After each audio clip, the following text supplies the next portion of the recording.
ما تحكي لي، هو انت ما بدأت الشغل غير بعد ما خلصت الجامعة، ولا كنت بتشتغل حاجة قبل وقت الدراسة؟ لا كنت بشتغل طبعا وقت الدراسه واشتغلت. مع الوالد برضو؟ اه مع الوالد، ما انت هتشتغل وانت، انا اه اشتغلت اه. وانا في 5 ابتدائي.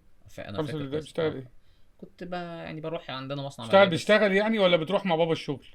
بص، انا بحاول ابني ايمج بقالي فتره. ابويا لسه طالع في حوار، عارف. دمرها كلها. يعني انت مش بنيت. مسك الشاكوش عارف اه وعمال لي حاجه مش ولا عمرنا انا اشتغلت كل الشغلانات اللي ابويا قالها دي اشتغلتها. لا. قال ايه اشتغلت طيب؟ كل حاجه. قال لي انا كنت بركب العربيات النقل، احنا كان عندنا اسطول عربيات نقل وبنشتغل في تجاره مواد البناء والاسمنت، فكنا بنروح اسكندريه والمينا ونجيب.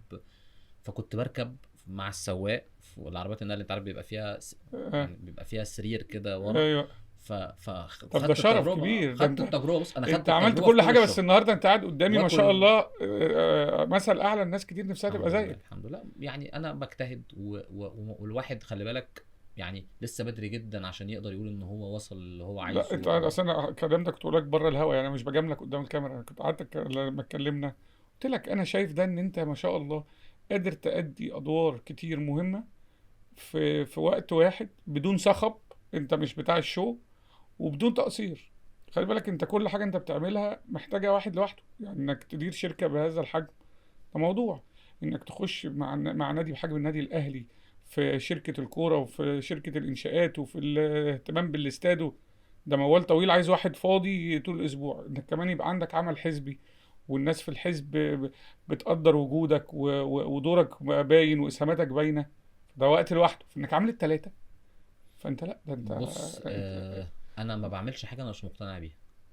وانا في كل الاوقات، في قبل الانتخابات واثناء الانتخابات وبعد الانتخابات، انا مؤمن بحزب مستقبل الوطن.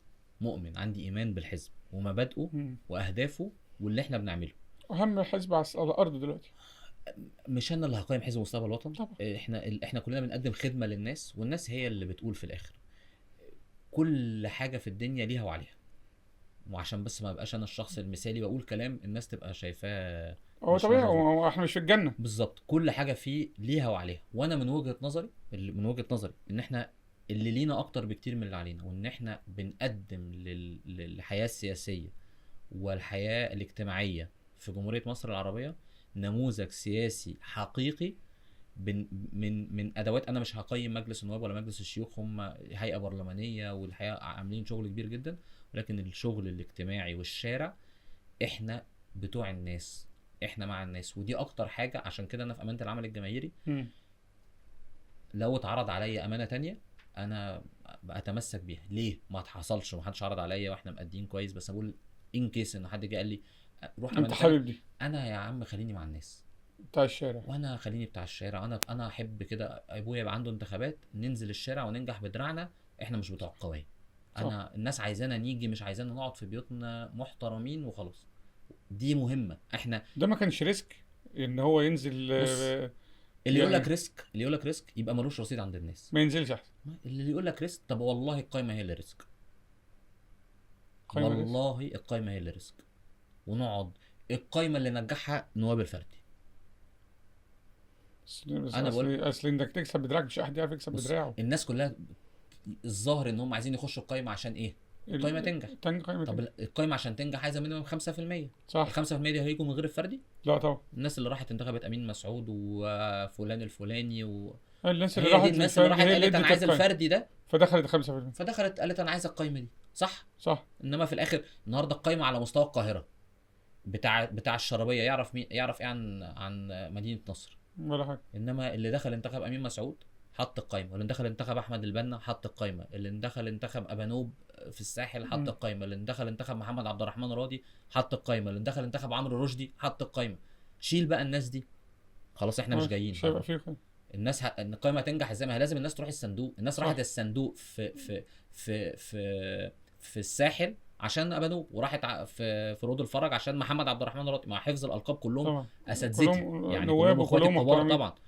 بس الناس راحت عشان دول نواب القايمه هم احسن واشطر وكوادر في الدنيا، عشان ما يتفهمش برضه، مش عايز مم. كلامي والنبي يتاخد. هم احسن لا ناس. هو اللي انت ولكن بتقوله ان الناس اللي فيها ليها وزنه، ولا ده بيكسب لوحده ولا ده هيروح لوحده. بالظبط. فالناس اللي نزلت في مدينه نصر عشان تقول احمد البنا خدت القايمه معاها. وقالت رايها بمنتهى الحريه. يعني هو ده اللي انا صح. عايز اوصل له في الاخر، يعني انه انت في الاخر لو انت عندك شك ان انت هتنزل لناسك في مم. الشارع تقول لهم انا جاي اخدمكم، الناس تقول لك لا انا مش عايزاك، اكرم ليك انك تمشي. صح. اكرم ليك انك تمشي. تخيل تخدم الناس 5 سنين وتبقى بتؤثم عليها والناس وربنا بيحاسبك وبيديك كسيئات، ولا ان انت تبقى قاعد في بيتكو وواحد يكلمك في التليفون تعمل.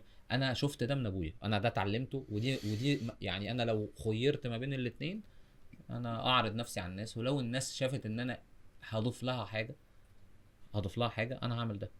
وعايز اقول لك انه كانت ممكن تبقى من البلانز بتاعتي في الفتره اللي فاتت، انما انا على الاقل الثلاث اربع سنين اللي جايين مش في اولوياتي ولا الاولى ولا الثانيه ولا الثالثه الحياه النيابيه، مش الحياه السياسيه، مش ان انا اخدم يعني الناس في تفضل الحزب. زي ما انت في الحزب، بس مش عايز تبقى في مجلس نواب او مجلس شيوخ؟ لا انا شايف ان شغلي دلوقتي احسن لي ومحتاجني اكتر، وانا حابب ان انا ادي في شغلي اكتر دلوقتي.